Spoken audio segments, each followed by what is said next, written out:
आज आम ओडिशार मुख्य शासन सचिव को विजु जनता दलर निर्वाचित विधायक मानकर एक प्रतिनिधि मंडली आम अरुण साहू नेतृत्व में जे मुख्य शासन सचिव को भेटी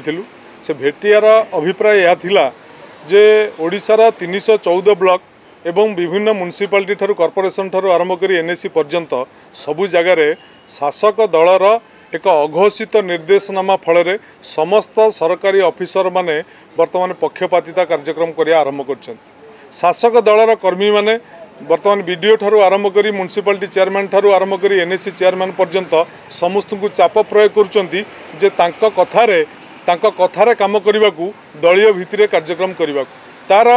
ज्वलंत उदाहरण होची धर्मशाला निर्वाचन मंडली रे जे आमर पंचायत राज व्यवस्था रे जिला परिषद सरपंच पीएस मेंबर प्रतिनिधि मंडली वीडियो को देखा करिया को जाइथिला बेले वीडियो तांकु समय देले नाही वीडियो तांकु 30 मिनिट अपेक्षा करैले जे मु भिसी रे अछि 30 मिनिट अपेक्षा कर से माने 30 मिनिट अपेक्षा करिया भितरे शासक दलर गुंडा माने जाई धर्मशाला रे आमर निर्वाचित सरपंच समिति सभ्य एवं जिला परिषद को मध्य वीडियो को सामने आक्रमण करागला ताकू मध्य वीडियो सुरक्षा दे पारले नहीं सरकार मध्य सुरक्षा दे पारले नहीं तेणु यही भली कार्यक्रम दरकार पड़े आमर जो गत स्वायत्त शासन दिवस गला 31 तारिख दिन सेठी मध्य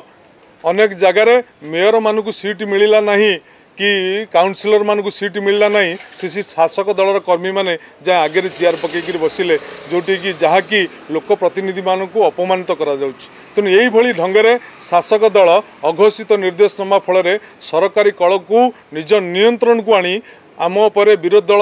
निर्वाचित प्रतिनिधि मानकर